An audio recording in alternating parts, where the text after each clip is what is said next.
Hola, bienvenido a esta clase, es la número 8 del curso por parte de la Escuela de Desarrollo Cristiano, el libro de Jueces y el de Ruth.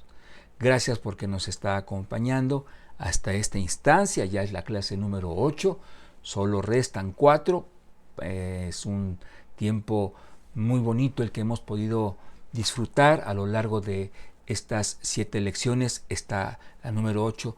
Deseamos que no sea la excepción. Siempre estamos orando, pidiéndole al Señor que a usted que nos acompaña en este momento y quienes lo harán más adelante puedan obtener alguna lección, alguna aplicación para su vida espiritual. Y la enseñanza que en Jueces encontramos, vaya que sí tiene información que debemos tomar en cuenta para nosotros ir contemplando cómo está nuestro comportamiento delante del Señor y con su ayuda, con la ayuda del Espíritu Santo, hacer los ajustes que fueran necesarios o que son necesarios. Vamos a orar, vamos a pedirle al Señor que bendiga este tiempo. Gracias, bendito Padre, porque nos das la bendición de poder estar reunidos a través de este conducto y así estudiar tu palabra. No queremos hacerlo en nuestras fuerzas, Señor, queremos que tú seas plenamente el Maestro en este tiempo, como lo has sido antes también. Dirígenos con tu Santo Espíritu. En el nombre de Cristo Jesús, te lo pedimos y te lo agradecemos. Amén. Vea usted el título de esta clase: Venganza, Salvación, Mujeres y Muerte. Usted quita salvación y queda el título como para una telenovela. Venganza, mujeres y muerte. Ahora, el concepto de mujeres no es en sí mismo malo, pero teniendo el contexto, es decir, que estamos hablando de la vida de Sansón, bueno, pues entonces sí estamos entendiendo que se trata de una clase en donde vamos a hacer énfasis o hincapié en las debilidades humanas. Gracias a Dios que se entreteje dentro de estos conceptos el de salvación, que es al final de cuentas lo que en Cristo podemos recibir por encima de situaciones que entristecen por, insisto, la naturaleza pecaminosa que le acompaña al ser humano. ¿En qué pasaje bíblico de las Escrituras estaremos apoyándonos? Como siempre, usted lo tiene desde un principio, es el libro de los Jueces, es el capítulo 14 del 20 al 16, versículo 31.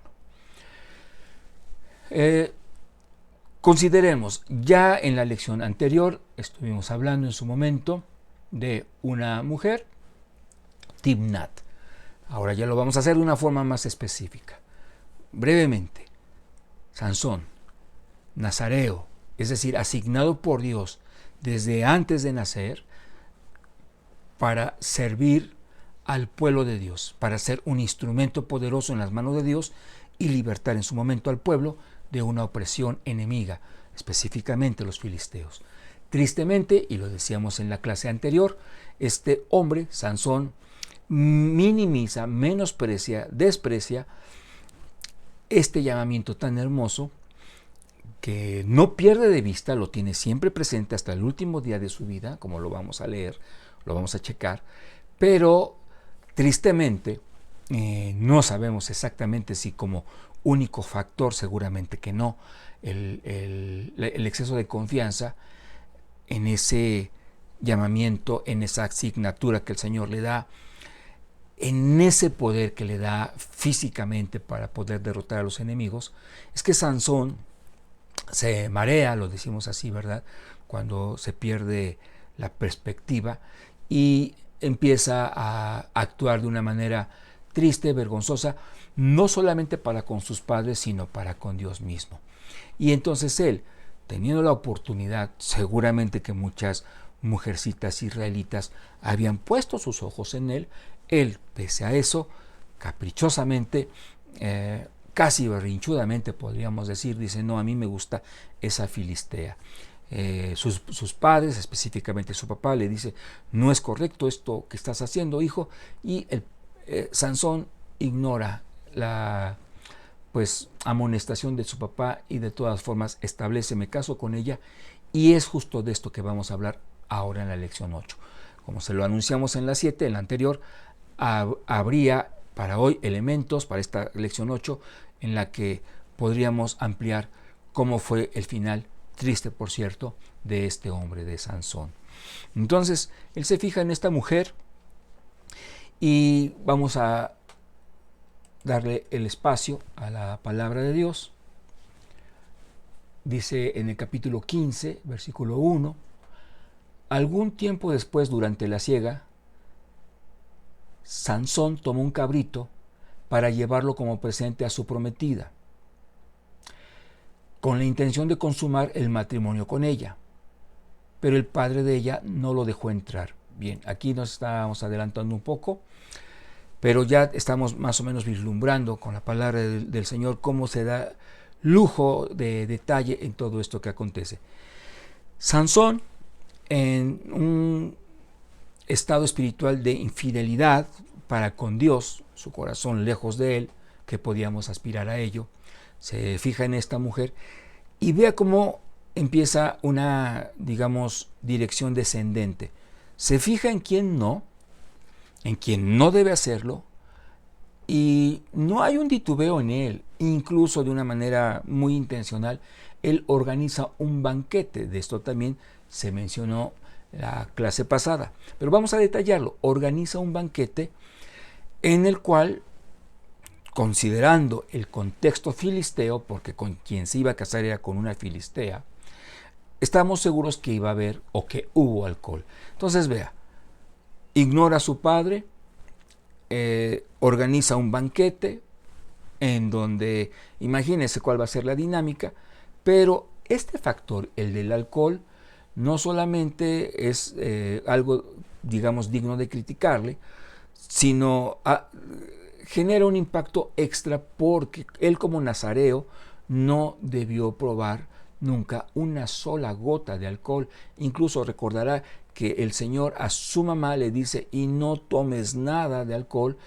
porque desde ya estoy anunciándote que tendrás en tu vientre un siervo mío que estará apartado para mí, dejarás crecer su cabello, no pasará navaja sobre su pelo, no beberá alcohol, entonces tú tampoco debes tomar porque si no se lo vas a transmitir, porque palabras más, palabras menos, está consagrado enteramente para mí, para mi servicio. Entonces, sucede, y aquí tenemos una lección digna de recordar. Un pecado generalmente va a conllevar a otro en la medida en la que no se confiese, en la medida en la que no se repare, estoy haciendo mal delante de Dios, en la medida en la que eso se abriga, es decir, se mantiene, se apapacha, no se rechaza, no hay arrepentimiento de ello. En esa medida, nuestra conciencia se va haciendo cada vez más laxa, empieza a haber más permiso para otras situaciones también igualmente pecaminosas. Si ya estamos mal en esto, bueno, pues tal vez no hay tanto dolor en añadir otra desobediencia, otro pecado, otra actitud rebelde, etc. Y entonces aquí en Sansón queda más que fijo o más que claro. Él se fija en una filistea, malo, tache ahí, cruz o como se le quiera decir para hablar de que está reprobada esa acción. Organiza un banquete, o sea, no solamente no se avergonzaba, sino dice, y vamos a hacer esto de una manera impactante, que llame la atención. Debe haber alcohol, Sansón. Debe haber, ¿qué? Alcohol. Ah, sí, claro. Con todo y que él lo tenía sumamente prohibido. En el primer día de la fiesta, porque recordemos que en la cultura oriental y sobre todo de manera, digamos, remota, hablando de una etapa ancestral, lejos ya de lo que es lo contemporáneo, pues las fiestas, claro, tan solo en México hay algunos lugares en donde más o menos se parece esto, ¿no? Las fiestas en aquel entonces, en aquellos lugares, tenían una duración bastante larga, mínimo una semana, ¿no? Y aquí entonces por eso establecemos que en el primer día de la fiesta, Sansón les dice a los filisteos, miren, voy a hacer esto todavía más emocionante, voy a plantearles una adivinanza. Si logran adivinarme, pierdo yo la apuesta. Pero si ustedes no me adivinan, gano yo la apuesta. Y me van a tener que dar vestidos lujosos, caros. Ese venía siendo el precio de la apuesta, si se ganaba, si se perdía. Esta apuesta, es decir, ustedes van a poder contestar, van a intentarlo, hasta el día en que entre yo, el momento en el que entre yo a la cámara nupcial, es decir, a la recámara, dicho de otra forma. Entonces, pues los filisteos hacían su intento. Añado un poco. Se fija en una filistea, hace una fiesta, hay alcohol en ella, en esa fiesta, y todavía se atreve a jugar a las adivinanzas, a apostar, un hombre indolente para con lo que estaba asignado de parte de Dios para su vida. No le importaba ya en lo más mínimo. Y entonces estos hombres, pues intimidados por el poder físico de Sansón, dicen, no nos queda de otra, vamos a intentarlo, y empiezan a dar respuestas.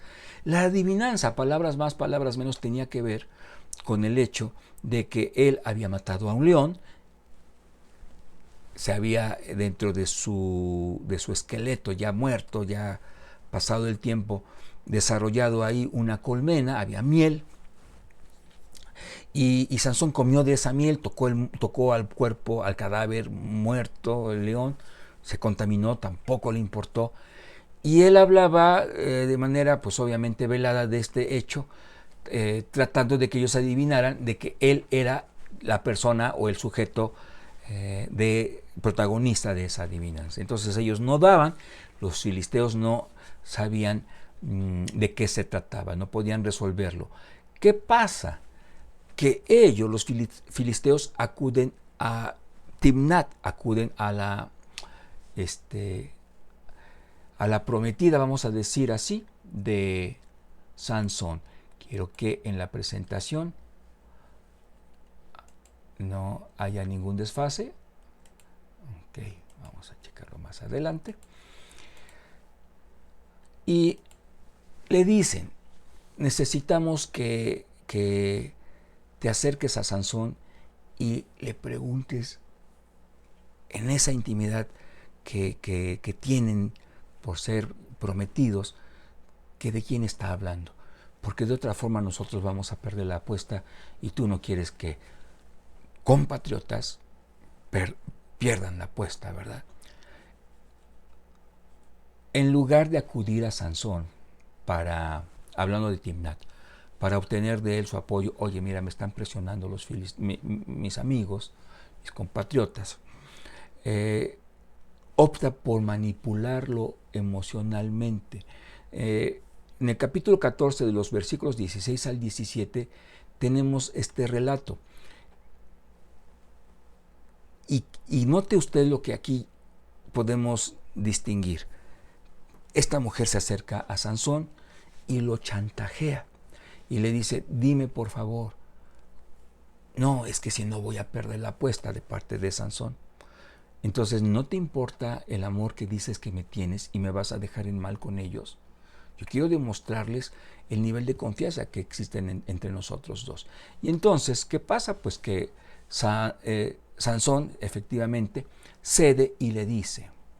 Entonces, el último día de la fiesta, poco antes de que Sansón entrara a la cámara nupcial, los filisteos le dicen, ¿qué crees? Tenemos la respuesta, y se la dan. Esto enfurece a Sansón porque detecta de inmediato que fue traicionado por su futura esposa. ¿Y qué pasa con ello? Tenemos aquí una escala descendente espiritualmente, de nueva cuenta con Sansón. Esto es un pecado, nos encharca en el lodo, y si no hay confesión, si no hay arrepentimiento, nos podemos hundir más y más. Y entonces, punto número 1, la insulta. Le dice que vamos a abrir esto para que podamos ir viendo cada una de las lecciones, de las diapositivas, quiero decir. La insulta. Después de insultarla, mata a 30 filisteos, digamos los más cercanos, tomando sus pertenencias, los vestidos caros, como cobrándose la apuesta, diciendo dentro de sí, pues yo no perdí porque me hicieron trampa. Él entonces se va, deja esta región filistea, regresa con los suyos, y el papá de Timnat, el papá de esta mujer, entiende que se rompe el compromiso, entiende que hay ya un divorcio, y entonces la casa, la desposa, con un amigo, que aquí realmente lo aplicable es con el padrino de la boda, del banquete, del que estaba fungiendo como padrino de la boda de Sansón y Timnat, es el que al final de cuentas se queda con esta mujer, siendo ellos ya entonces declarados esposos. Bueno, ahora sí, vamos a este pasaje que es importante que usted y yo leamos. Dice, algún tiempo después, durante la siega, Sansón tomó un cabrito para llevarlo como presente a su prometida. Ya se le había pasado al menos lo más intenso del enojo, del coraje, y se acerca, digamos otra vez, con un cabrito, con la intención de consumar el matrimonio con ella, pero el padre de ella no lo dejó entrar. Por eso era importante que yo le relatara esta situación que se dio, para que veamos hasta dónde la falta de sensibilidad de este hombre, de Sansón, o sea, para él daba lo mismo haberse enojado, haber matado filisteos, haber despojado de sus vestidos costosos a estos hombres, y como si nada, y solo como por no dejar, lleva un cabrito. Y le dice al papá, ya regresé.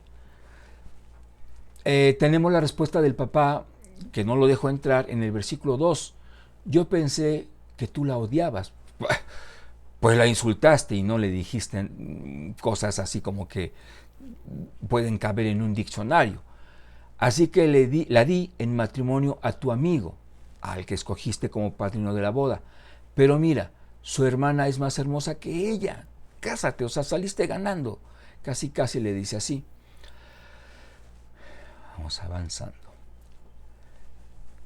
¿Esto le pareció a Sansón? No, definitivamente no le gustó la resolución del que sería su suegro, y dice, bueno, me voy a cobrar y por esta afrenta que estoy recibiendo, ¿no? Por este pisoteo a mi orgullo. Se venga. Todo esto muestra, más allá del episodio de Dalila, cuando hablamos de Sansón, comúnmente lo que viene a nuestra mente, hablando de sus errores, es se dejó seducir, engañar por Dalila, y básicamente en eso nos centramos. Todo esto que hemos ya tratado de mostrar de manera detallada nos hace evidente la gravedad del pecado cuando se apapacha, cuando no se confiesa, cuando se minimiza en sus consecuencias. Y estamos viendo cómo peldaño tras peldaño hacia abajo, en caída libre, Sansón, por no temer a Dios, por no recordar su asignatura nazarea, él sigue cayendo error tras error. Entonces va más allá que el episodio de Sansón y Dalila, la vida de este juez. Sansón era, tome nota, impulsivo, poco dependiente de Dios. Lo conocía, lo recordaba, lo tenía presente, sí, pero solo en, digamos, una esfera intelectual. No había un temor, no había una comunión, no había un amor para con Dios que le llevara a obedecerlo como el Señor lo merece. Entonces, impulsivo, poco dependiente de Dios. Y entonces, imagine esta mezcla. No depende de Dios, es decir, no reconoce que depende de Dios, aparte impulsivo. Entonces, obviamente, fue un blanco fácil para las mujeres. Y no es que las mujeres tramaran con él una estrategia, pero fue su punto débil. Obvio, al no depender de Dios, no es que las mujeres sean malas en sí mismas, pero al no depender de Dios y al ser impulsivo y al tener una fuerza incomparable, vea cómo todo esto jugó un papel muy peligroso para él, de tal manera que él decía a Sansón: yo quiero con esta mujer, ella me gusta, ahora esta ya no, ahora con esta otra. Y esto lo llevó en su momento incluso a la muerte. Seguimos. Entonces, déjenme checar si tenemos aquí algo que sea importante en este momento. Y sí, tenemos aquí el versículo 3 del capítulo 15. Sansón estaba furioso y fíjese cómo le contesta a este hombre, al papá de Timrat. No puedes culparme por lo que ahora va a ocurrir, le dijo. Le está diciendo: ok, tú tomaste solo esta resolución, a mí no me eche la culpa de lo que sigue, porque tú fuiste el que inició esto. Versículo 4. Entonces salió y cazó 300 zorras y ató sus colas por pares. Puso luego antorchas entre cada 2 colas. Usó estos animalitos para usarlas de antorchas y las encendió. Versículo 5. Y echó las zorras por los campos de los filisteos, haciendo que se incendiara el trigo cortado en pie, y en pie los viñedos y los olivos. Prácticamente estamos hablando de toda la cosecha que los filisteos estaban pues ya ahí reservando para su alimentación. No sabemos exactamente qué implicaba esto, es decir, a cuánta gente iba a alimentar, pero estamos hablando, dice, de toda la cosecha prácticamente. Entonces, imagínense esto como impactó al ánimo de los filisteos, porque, oiga, ¿en qué momento, vamos a seguir leyendo esto, en qué momento realmente estamos hablando de un pueblo pagano, pero el que provocó todo esto fue Sansón? Sigo leyendo, dice el versículo 6. ¿Quién hizo esto? Ya tenemos la reacción filistea. Preguntaron los filisteos.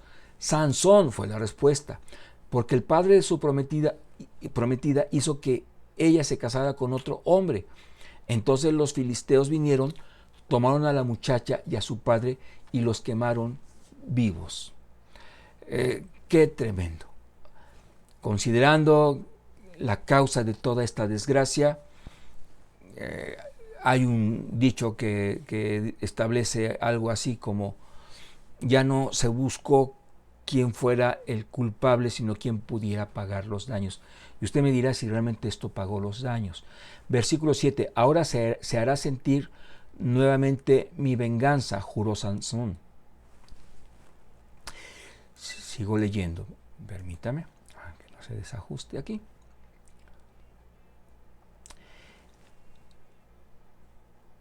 Versículo 5. Ya lo leímos. El 6 también. Viene el 7. Dice: ahora se hará sentir nuevamente mi venganza, juró Sansón. Destacamos entonces un ir y venir de venganza tras venganza. Violencia generó más violencia. Acto seguido, los atacó con furia y mató a muchos de ellos. Ya no 30, le añadió a la lista. Luego se fue a vivir en una caverna en la roca de Etam.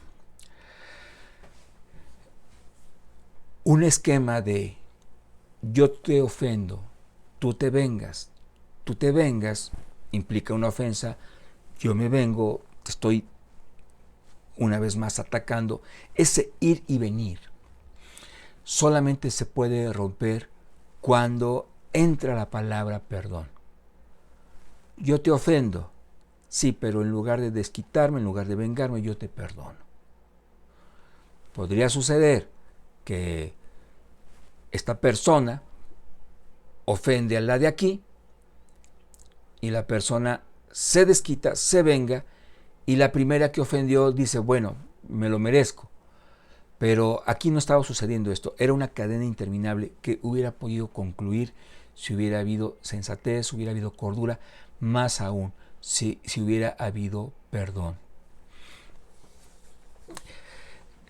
Seguimos leyendo. Algo muy importante. Aquí está un pasaje en donde vemos de una forma muy palpable cómo dio rienda suelta a Sansón a su ira, a su furia. Un paréntesis importante. Israel a estas alturas le dice a Sansón: ¿sabes qué? Te vamos a entregar. te escondiste, no estás aquí entre nosotros, pero aquí te van a buscar y tú has hecho todo esto a título personal. Así que te vamos a entregar, porque si no, esto se va a hacer más grande. Obviamente no a gusto, accedió porque entendió: o muero en las manos de los israelitas o en manos de los filisteos. Y no sé si de una manera muy gráfica, muy bien pensada, pero en el fondo podemos entender, vaya, es una posibilidad, que dijo: prefiero estar en manos de los filisteos, que no son el pueblo de Dios y a los cuales aspiro a poder derrotar. No me voy a poner a luchar en contra del pueblo de Dios. Creemos que esto fue algo que pasó por su corazón, lo cual hace evidente que dentro de tanta maldad el Señor no dejó de tocar su corazón, pero bueno, ya era algo que había resuelto los israelitas. Vamos a ver si lo tenemos aquí o ya lo habíamos leído. Aquí está. Entonces tomó una quijada de burro que estaba en el suelo y mató a 1000 filisteos con ella. Versículos 15 y 17. Mientras arrojaba la quijada dijo: con una quijada de burro he hecho montón y montones. Con una quijada de burro he abatido a 1000 hombres. El lugar fue llamado Ramat Leí, que significa colina de la quijada. Estas tres frases al final, estas dos frases, con quijada de burro he hecho montón y montones, con una quijada de burro he abatido a 1000 hombres, fue una, digamos, como especie de poema. A él le gustaba componer. Este fue un poema muy pequeño, tal vez podríamos decirle como una cancioncita, algo muy corto, muy breve, en el que usted y yo podemos ver dos cosas aquí preocupantes en la vida espiritual, por si fuera poco, de Sansón. Todavía toma con esa ligereza la muerte de tantos hombres. Claro, enemigos de Dios, pero creo que a estas alturas usted y yo podemos entender que ese no era el celo por parte de Sansón. Voy a matarlos porque son enemigos del Señor.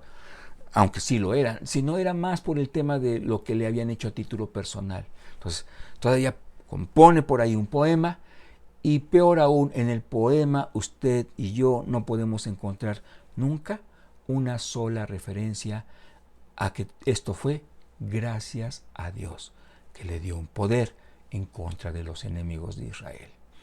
Entonces, ¿qué podemos ir concluyendo en esta parte?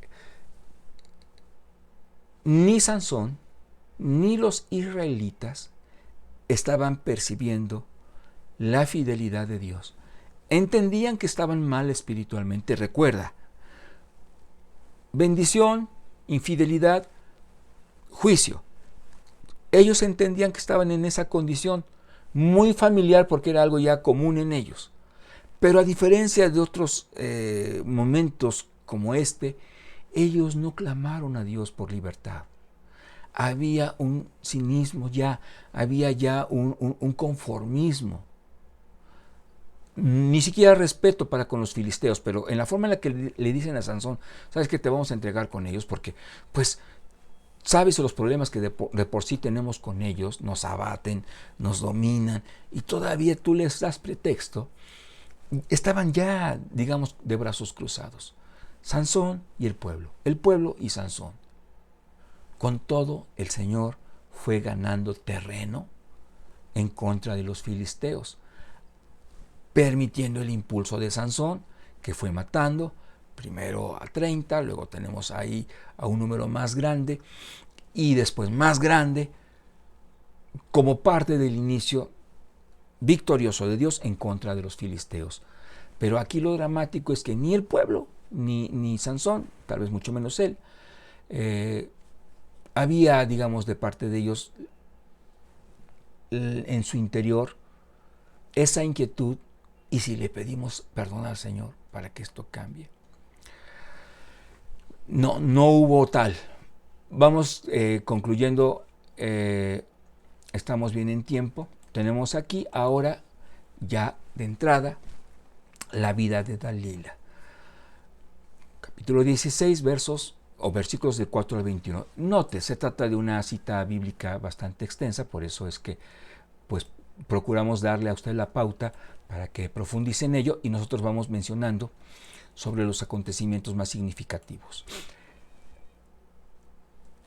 Con el contexto que se ha desarrollado a lo largo de la clase desde la anterior, hoy usted y yo podemos decir, Dalila sí aprendió del pasado, mientras que Sansón no. Siendo filistea, tiene un pueblo atrás de ella, los filisteos diciéndole, oye, ya puso sus ojos en ti. Nos resultó. Antes hemos visto su punto débil. Con Timnat lo pudimos aprender y lo vamos a comprobar contigo. Su punto débil son las lágrimas. Entonces, Dalila, en 3 intentos, le dice, ¿cuál es la razón de tu fuerza? Para que los filisteos, detectando esa causa, pudieran combatir con esa causa y terminar con la vida de Sansón, terminar con la vida de su dolor de cabeza, de su archienemigo. Y Dalila lo intenta, y Sansón le miente. Vaya, a estas alturas para Sansón decir 3 mentiras, ya que eran, ¿no? O sea, dentro de tanto pecado. Cuando Dalila dice, no, es que esto no está funcionando, le dicen, sí, pero tú llórale, dile, entonces es que no me estás amando, y llora, pero es que no me salen las lágrimas, tú finge amor hacia él y llora. Total que lo logra. Y entonces ahí tenemos a un corazón que al no depender de Dios, con una mentira, o mejor dicho, no fue capaz de detectar una mentira, como ya lo había él visto con la otra filistea, con el otro episodio. Era el mismo enemigo, era el mismo factor, las mujeres, era la misma táctica. Dalila sí aprende de lo que le dicen los demás, lo que tiene que hacer, y lo aplica, mientras que Sansón muestra a usted y a mí la gravedad de no tener los ojos en Cristo. Cuando dejamos de hacerlo, puesto que Él es el autor de la fe, estamos en terreno jabonoso, estamos vulnerables, lo vamos a ir explicando un poco más. ¿Qué era lo que le daba la fuerza a Sansón? No en sí el pelo de Sansón, no en sí su cabellera, no en sí su cabello. El poder provenía de Dios.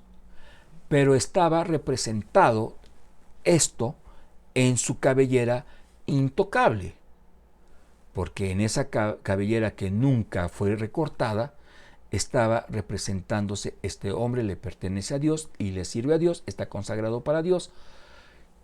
El comportamiento de Sansón obviamente acusaba otra cosa, pero el designio divino era ese, y la cabellera lo representaba. En otras palabras, el conflicto se da cuando pierde su identidad o la desconoce, la ignora, la olvida, la menosprecia. Pues es mi cabello. Y le dice a Dalila. Se le corta el cabello y entonces queda consumada en la vida de Sansón el desprecio que le da a ese, digamos, pacto que hace Dios con él de usar su vida de manera gloriosa. Note que los propósitos de Dios no se vinieron para abajo. Lo que se vino para abajo fue la manera, y estamos hablando de una manera en la que Sansón esto lo pudo disfrutar, lo pudo significar para él muchísimas bendiciones, pudo significar para él ningún dolor de cabeza, pero no. Él optó tomar una vía tortuosa cuando el camino estaba alfombrado por parte de Dios. Entonces, dije pacto, me gustaría más tal vez que retomáramos y consideráramos el compromiso. Así con el pueblo de Israel, cuando olvidaba su identidad, la menospreciaba, la hacía a un lado, entendía entonces en ese olvido de su identidad en Dios que podía rendirle culto a cualquier otra, Dios falso. a cualquier otra divinidad que se le ofreciera, hablando de las falsas por parte de los pueblos paganos. O sea, a lo que quiero referirme es, lo mismo le daba a Israel adorar a dioses filisteos que cananeos. O sea, no importaba el nombre iba a decir el demonio, y en cierta manera sí, del ídolo. Entonces, ahí está. ¿Y qué pasaba? Perdía con sus enemigos. Así como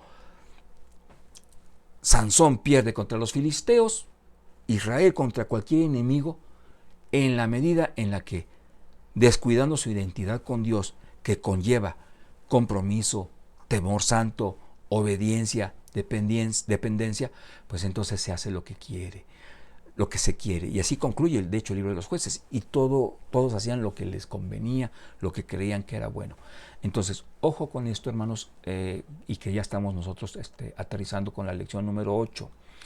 La enseñanza que usted y yo podemos dejar en nuestro corazón. Nuestra identidad con Cristo. Si no la tenemos presente, puede pasar todo lo que cruce por nuestra mente. Permítame un momento, ahí está. ¿A qué nos estamos refiriendo? Mi identidad con Cristo. He sido perdonado. Mis pecados están perdonados en Jesucristo. En la cruz del Calvario quedó saldada mi cuenta. Luego entonces puedo vivir sin sentimiento de culpa. Pero ¿qué pasa? ¿Yo puedo desobedecer al Señor en mi vida diaria? Sí, tristemente, pero también está el recurso de la confesión, como dice 1 de Juan 1:9. Si confesamos nuestros pecados, a Él le confesamos, Él es fiel y justo para perdonarnos de toda maldad. Si perdemos de vista esto que forma parte de nuestra identidad en Cristo, no solamente va a haber, por ejemplo, un sentimiento de culpa, sino el cinismo en el que cayó el pueblo de Israel. Y entonces empezarnos a comportar como esclavos cuando en Cristo somos libres. Nos hacemos vulnerables. Digamos, en nuestra mente, nos programamos para caer en la tentación cuando perdemos la identidad. Si estamos en Cristo, sabemos que en Cristo podemos resistir al maligno. Si perdemos de vista esto, nos sentimos, nos consideramos, nos identificamos, nos programamos como víctimas y ahí estamos cayendo una y otra vez en el pecado. Como una y otra vez cayó Sansón, como una y otra vez cayó el pueblo de Israel en general. Entonces, la invitación en esta clase es que, alimentándonos de la enseñanza de la palabra de Dios, usted y yo tengamos diariamente, de parte de la palabra de Dios, ese recordatorio de que somos en Cristo. Más que vencedores, claro, por medio de aquel que nos amó. ¿Vencedores sobre qué? Sobre la tentación, sobre la duda, sobre la falta de fe, sobre el desánimo. En el poder que en Cristo tenemos, nuestra identidad con Cristo permite en nuestra vida ver el poder de Jesucristo. Podemos aspirar y disfrutar una vida victoriosa como el Señor nos las ofrece.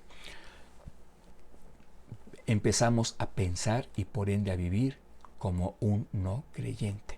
Así de grave el tema. Bien,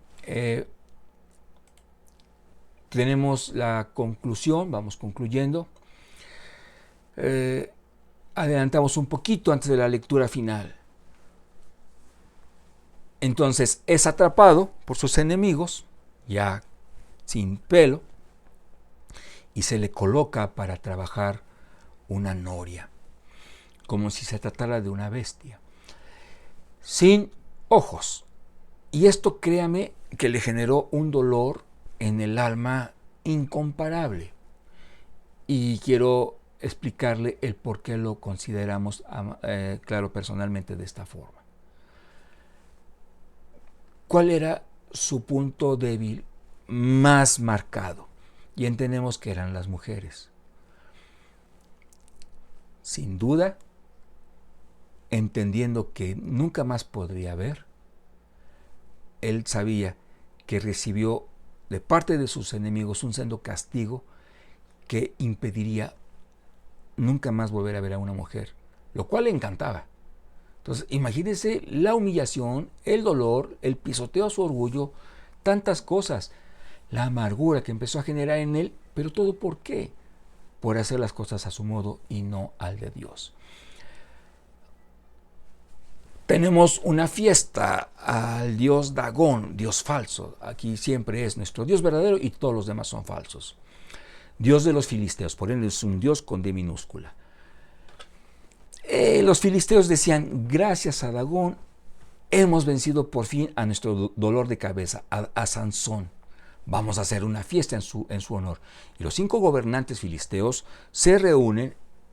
En fin, fue una fiesta de grandes magnitudes, celebrando, insisto, precisamente el triunfo de Dagón, dándoselo a los filisteos en contra de Sansón. Pero ahí tenemos un foco rojo de atención. Estos hombres estaban entendiendo, Dagón nos ha dado la victoria en contra de Sansón. Sí, pero Sansón era sinónimo de decir Israel. Y decir Israel es sinónimo, bueno, no es sinónimo, pero nos conlleva a pensar en el Dios de los ejércitos. Entonces, estaban celebrando de más, estaban celebrando inútilmente, estaban celebrando ingenuamente. Pensaban que habían derrotado a su enemigo. No, porque su enemigo no era Sansón. Su enemigo era Dios, fue Dios. Y entendemos y nos gozamos en ello que Dios no ha perdido nunca una batalla ni la perderá. Está invicto, invicto eternamente. Entonces, digamos que permite toda esta organización. Ya hubo quien compró el vino, ya hubo que el Señor los dejó para también hacer humillante esto. Y vamos entonces leyendo. Dice el versículo 28. Sansón oró a Jehová y le dijo, oh Jehová, acuérdate de mí nuevamente. ¿Cree usted que Sansón había quedado fuera de la mente de Dios? Por supuesto que no. Pero a él le gustaba hablar poéticamente y así se lo dijo. Dame fuerzas solo una vez más. Y ahí nos damos cuenta de que no era en sí el pelo, era Dios. Una vez más dame fuerza para vengarme de los filisteos por la pérdida de mis ojos. ¿Se da cuenta en dónde se centró Sansón? En su vista. Por eso yo le digo, aunque no lo dice la Biblia de una forma expresa, que fue lo que más le dolió, podemos entender que sí, porque era el instrumento para hacer de las suyas. Versículo 29, entonces Sansón empujó fuertemente las columnas y gritó. Bueno, aquí tenemos que aclarar, los gobernantes dicen, traigan a Sansón, vamos a burlarnos de él, todos los que estamos aquí vamos a estar disfrutando de esto, más de 3,000 hombres aproximadamente en esa fiesta.